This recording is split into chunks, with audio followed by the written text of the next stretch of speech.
அஸ்ஸலாமு அலைக்கும் வரஹமத்துல்லாஹி வபரகாத்துஹு. எல்லா புகழும் அல்லாஹ் ஒருவனுக்கே. அன்பான சகோதர சகோதரிகளே, ஒவ்வொரு வெள்ளிக்கிழமையும் நாம் சூரத்துல் கஹஃப் தொடரில் ஒரு அற்புதமான பயணத்தை மேற்கொண்டு வருகிறோம். இந்த தொடரின் ஆரம்பத்தில் சூரத்துல் கஹஃபின் சிறப்புகளையும் ஏன் ஒவ்வொரு வெள்ளிக்கிழமையும் இதை ஓத வேண்டும் என்பதையும் பார்த்தோம். அதற்கு பிறகு ஈமானுக்காக அனைத்தையும் துறந்த குகைவாசிகளின் சம்பவத்தையும் பார்த்தோம். அடுத்து 2 தோட்டங்களின் உரிமையாளர்களின் சம்பவத்தின் மூலம் செல்வம் மனிதனை எப்படி சோதிக்கிறது என்பதை அறிந்தோம். கடந்த வாரம் மூசா அலைஹிஸ்ஸலாம் மற்றும் கிளர் அலைஹிஸ்ஸலாம் அவர்களின் சம்பவத்தின் மூலம் அல்லாஹ்வின் ஞானம் மனித அறிவை விட எவ்வளவு உயர்ந்தது என்பதை புரிந்து கொண்டோம். இன்று சூரத்துல் கஹஃபின் கடைசி பெரிய சம்பவமான துல்கர்னைன் அலை அவர்களின் வரலாற்றை பார்க்க போகிறோம். ஆனால் ஒரு கேள்வி, அல்லாஹ் ஏன் இந்த சம்பவத்தை குர்ஆனில் கூறுகிறான்? துல்கர்னைன் அலை அவர்களின் பெயரை நாம் தெரிந்து கொள்வதற்காகவா, அல்லது அவர் எந்த நாட்டை சேர்ந்தவர் என்பதை அறிந்து கொள்வதற்காகவா? இல்லை. இந்த சம்பவத்தின் மூலம் அதிகாரம், ஆட்சி, செல்வாக்கு, வலிமை இவை அனைத்தும் கிடைத்தாலும் ஒரு முஃமின் எப்படி அல்லாஹுக்கு அடிபணிந்து வாழ வேண்டும் என்பதை அல்லாஹ் நமக்கு கற்றுத்தருகிறான். அன்பானவர்களே, இந்த வசனங்கள் எந்த சூழ்நிலையில் இறக்கப்பட்டன என்பதை முதலில் தெரிந்து கொள்வோம். நபி ஸல்லல்லாஹு அலைஹி வஸல்லம் அவர்கள் மக்காவில் இஸ்லாத்தை எடுத்துரைத்து கொண்டிருந்த காலம் அது. அப்போது குறைஷிகள் முஹம்மது ஸல்லல்லாஹு அலைஹி வஸல்லம் அவர்கள் உண்மையிலேயே அல்லாஹ்வின் தூதரா என்பதை சோதிக்க நினைத்தார்கள். அவர்கள் மதீனாவில் இருந்த யூத அறிஞர்களிடம் சென்று அவரிடம் என்ன கேள்வி கேட்டால் அவர்கள் பற்றிய உண்மையை அறிய முடியும் என்று கேட்டார்கள். அப்போது யூத அறிஞர்கள் 3 கேள்விகளை கேட்கச் சொன்னார்கள். முதல் கேள்வி குகைவாசிகளை பற்றி, இரண்டாவது உலகம் முழுவதும் பயணம் செய்த ஒரு நீதிமான் அரசரை பற்றி, அதுதான் துல்கர்னைன் அலை, மூன்றாவது ரூஹ் ஆன்மா பற்றியது. இந்த கேள்விகளுக்கெல்லாம் அல்லாஹு தஆலா வஹி மூலம் பதிலளித்தான். அதில் சூரத்துல் கஹஃபில் துல்கர்னைன் அலை அவர்களின் சம்பவமும் இடம்பெறுகிறது. ஆனால் கவனியுங்கள், திருக்குர்ஆன் அவருடைய தந்தையின் பெயரையோ நாட்டையோ பிறந்த ஆண்டையோ கூறவில்லை. ஏனென்றால் ஒரு மனிதனின் அடையாளத்தை விட அவருடைய ஈமானும் நீதியும் அல்லாஹுக்கு கீழ்ப்படிதலும் தான் முக்கியம் என்பதை அல்லாஹு தஆலா நமக்கு கற்றுத்தருகிறான். அப்படியானால் துல்கர்னைன் அலை அவர்கள் யார்? ஏன் அல்லாஹ் அவரை பற்றி திருக்குர்ஆனில் கூறுகிறான்? அவர் நமக்கு என்ன பாடம் கற்றுத்தருகிறார்? வாருங்கள், குர்ஆனின் ஒளியில் இந்த அழகான பயணத்தை தொடங்குவோம். அல்லாஹு தஆலா திருக்குர்ஆனில் குறிப்பிடும் துல்கர்னைன் அலைஹிஸ்ஸலாம் அவர்களின் பயணம் ஒரு சாதாரண வரலாற்று சம்பவம் அல்ல. ஒவ்வொரு நிகழ்விலும் நமக்கான ஆழமான படிப்பினைகளும் வாழ்க்கையை வழிநடத்தும் அறிவுரைகளும் நிறைந்துள்ளன. இந்த பதிவில் முதலில் துல்கர்னைன் அலைஹிஸ்ஸலாம் அவர்கள் மேற்கு திசையை நோக்கி மேற்கொண்ட பயணத்தில் என்ன நடந்தது என்பதை சுருக்கமாக பார்ப்போம். அதன் பிறகு இந்த சம்பவத்தை பற்றி கூறும் குர்ஆன் வசனங்களை ஒவ்வொன்றாக வாசித்து அவற்றின் எளிய தமிழ் பொருளையும் அந்த வசனங்கள் நமக்கு கற்றுத்தரும் படிப்பினைகளையும் ஒன்றன் பின் ஒன்றாக அறிந்து கொள்வோம். இன்ஷா அல்லாஹ் இந்த பதிவு இறுதி வரை பார்த்தால் துல்கர்னைன் அலைஹிஸ்ஸலாம் அவர்களின் இந்த பயணத்தை பற்றிய தெளிவான புரிதல் உங்களுக்கு கிடைக்கும். வாருங்கள், முதலில் அந்த சம்பவத்தை சுருக்கமாக பார்ப்போம். ஒரு மன்னர், சாதாரண மன்னர் அல்ல. அல்லாஹ் அவருக்கு ஆட்சியையும் அறிவையும் பலத்தையும் கொடுத்திருந்தான். அந்த மன்னரின் பெயர் துல்கர்னைன். ஒரு நாள் என் ஆட்சி எவ்வளவு தூரம் செல்கிறது, உலகத்தின் எல்லைகளில் வாழும் மக்களின் நிலை என்ன என்பதை அறிய அவர் மேற்கு திசையை நோக்கி பயணத்தை தொடங்கினார். நாட்கள் கடந்தன. மலைகளை கடந்தார், பாலைவனங்களை கடந்தார், பல இன மக்களை சந்தித்தார். ஒவ்வொரு இடத்திலும் நீதியையும் ஒழுங்கையும் நிலைநாட்டினார். பலவீனர்களை காத்தார், அநியாயம் செய்பவர்களை தடுத்தார். இப்படியே நீண்ட பயணத்திற்கு பிறகு மனிதர்கள் வசிக்கும் மேற்கு திசையின் கடைசி எல்லையை அவர் அடைந்தார். அங்கே அவர் ஒரு மிகப்பெரிய கடலை கண்டார். சூரியன் மறையும் நேரம். தொலைவில் பார்த்தபோது சூரியன் கருமை நிறமான நீரூற்றுக்குள் மூழ்குவது போல தோன்றியது. அது உண்மையில் சூரியன் நீரில் மூழ்கியது அல்ல. இடத்தில் நின்று பார்க்கும் மனிதர்களுக்கு தோன்றிய காட்சி.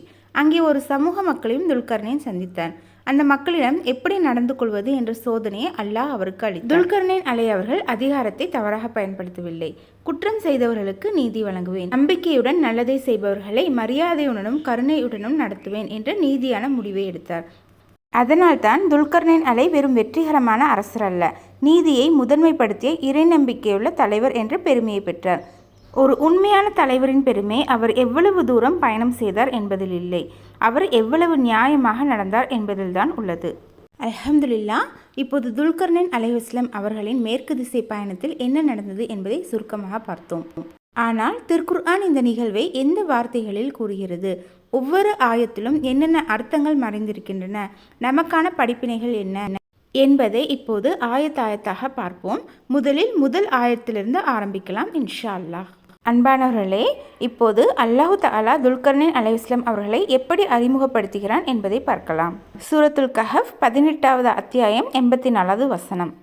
அல்லாஹ் கூறுகிறான், நிச்சயமாக நாம் அவருக்கு பூமியில் அதிகாரத்தை வழங்கினோம், மேலும் ஒவ்வொரு காரியத்திற்கும் தேவையான வழிமுறைகளையும் அவருக்கு அளித்தோம். அன்பானவர்களே, இந்த ஒரு வசனத்திலேயே மிகப்பெரிய வாழ்க்கை பாடம் இருக்கிறது. துல்கர்னைன் அலைஹிஸ்ஸலாம் அவர்களுடைய வலிமை, ஆட்சி, செல்வாக்கு இவை அனைத்தும் அவருடைய சொந்த திறமையால் கிடைத்தவை அல்ல. அவை அனைத்தும் அல்லாஹு தஆலா வழங்கிய அருட்கொடைகள். அதனால்தான் திருக்குர்ஆன் முதலில் நாம் அவருக்கு வழங்கினோம் என்று கூறுகிறது. இது நமக்கும் ஒரு நினைவூட்டல். நமக்கு இருக்கும் அறிவு, செல்வம், பதவி, ஆரோக்கியம், குடும்பம் இவை அனைத்தும் அல்லாஹ்வின் அமானிதம். அவற்றை பயன்படுத்தும் விதம் பற்றித்தான் மறுமையில் நாம் விசாரிக்கப்படுவோம். அதன் பிறகு அல்லாஹு தஆலா கூறுகிறான், பின்னர் அவர் ஒரு வழியை பின்பற்றினார். சூரத்துல் கஹஃப் 18வது அத்தியாயம் 85வது வசனம். இதன் பொருள், அல்லாஹ் காட்டிய சரியான வழியில் துல்கர்னைன் அலைஹிஸ்ஸலாம் அவர்கள் பயணம் செய்தார்கள். முதலில் அவர் மேற்கு திசையை நோக்கி சென்றார். திருக்குர்ஆன் கூறுகிறது, சூரியன் மறையும் இடத்தை அவர் அடைந்த போது அது ஒரு கருமையான நீரூற்றில் மறைவது போல் அவருக்கு தோன்றியது. அன்பானவர்களே, இந்த வசனத்தை சிலர் தவறாக புரிந்து கொள்கிறார்கள். திருக்குர்ஆன் சூரியன் உண்மையிலேயே அந்த நீரூற்றுக்குள் செல்கிறது என்று கூறவில்லை, அவருக்கு தோன்றியது என்பதே பொருள். நாம் கடற்கரையில் நின்று சூரிய அஸ்தமனத்தை பார்க்கும்போது சூரியன் கடலுக்குள் செல்வது போல நமக்கு தோன்றுகிறது. ஆனால் அது நமது பார்வை மட்டுமே. அதே போல துல்கர்னைன் அலைஹிஸ்ஸலாம் அவர்கள் பார்த்த காட்சி அல்லாஹ் விவரிக்கிறான். அங்கு அவர் ஒரு சமூகத்தை சந்தித்தார். அப்போது அல்லாஹு தஆலா அவருக்கு ஒரு சோதனையை கொடுத்தான். துல்கர்னனே, நீ விரும்பினால் அவர்களை தண்டிக்கலாம் அல்லது அவர்களிடம் நல்ல முறையில் நடந்து கொள்ளலாம். இங்கே கவனியுங்கள், அதிகாரம் என்பது மனிதனை சோதிக்கும் மிகப்பெரிய விஷயம். அதிகாரம் கிடைத்தவுடன் சிலர் அநீதி செய்கிறார்கள். ஆனால் துல்கர்னைன் அலைஹிஸ்ஸலாம் அவர்கள் என்ன செய்தார்? அவர் கூறினார், அநீதி செய்பவனை நாம் தண்டிப்போம், பின்னர் அவன் தனது இறைவனிடம் திரும்பி கொண்டு வரப்படுவான். அப்போது அவன் இன்னும் கடுமையான தண்டனையை அடைவான். ஆனால் ஈமான் கொண்டு நற்செயல் செய்பவனுக்கு நல்ல கூலி உண்டு. அவனிடம் நாம் எளிதான முறையில் நடந்து கொள்வோம். இதுதான் ஒரு முஃமின் தலைவரின் பண்பு. அவர் அனைவரையும் ஒரே மாதிரியாக நடத்தவில்லை. அநீதி செய்பவனுக்கு நீதி வழங்கினார், நன்மை செய்பவனை கௌரவித்தார். அன்பானவர்களே, இன்று நம்முடைய வாழ்க்கையிலும் இந்த பாடம் மிகவும் அவசியம். நமக்கு ஒரு சிறிய பொறுப்பு கிடைத்தாலும் வீட்டில், வேலையில், சமூகத்தில் நாம் நீதியாக நடக்கிறோமா அல்லது அதிகாரத்தை தவறாக பயன்படுத்துகிறோமா? துல்கர்னைன் அவர்களின் வாழ்க்கை நமக்கு சொல்லும் முதல் பாடம் இதுதான். அதிகாரம் என்பது பெருமைப்படுவதற்கான உரிமை அல்ல, அல்லாஹுக்கு முன் பொறுப்பேற்க வேண்டிய ஒரு அமானிதம். இன்ஷா அல்லாஹ் அடுத்த பகுதியில் துல்கர்னைன் அவர்களின் கிழக்கு பயணத்தையும் அதில் இருக்கும் ஆழமான படிப்பினைகளையும் பார்ப்போம். அல்லாஹு தஆலா நமக்கும் நம் சந்ததிகளுக்கும் நீதி, பணிவு மற்றும் பொறுப்புணர்வுடன் வாழும் பாக்கியத்தை தருவானாக. ஆமீன் ஆமீன் யா ரப்பில் ஆலமீன். அன்பான சகோதர சகோதரிகளே, திருக்குர்ஆன் என்பது ஓதுவதற்காக மட்டும் இறக்கப்பட்ட வேதமல்ல, சிந்திப்பதற்காகவும் புரிந்து கொள்வதற்காகவும் அதன்படி வாழ்வதற்காகவும் இறக்கப்பட்ட அல்லாஹ்வின் வழிகாட்டுதல். இன்று நாம் பார்த்த இந்த வசனங்கள் நம்முடைய வாழ்க்கையில் என்ன மாற்றத்தை ஏற்படுத்த வேண்டும் என்று சிந்திப்போம். அல்லாஹ் தஆலா நம்மை திருக்குர்ஆனை ஓதுபவர்களாக மட்டுமல்லாமல் அதை புரிந்து அதன்படி வாழ்பவர்களாகவும் ஆக்குவானாக. ஆமீன் ஆமீன் யா ரப்பில் ஆலமீன். இந்த பதிவு உங்களுக்கு பயனுள்ளதாக இருந்தால் உங்கள் குடும்பத்தினருக்கும் நண்பர்களுக்கும் பகிருங்கள்.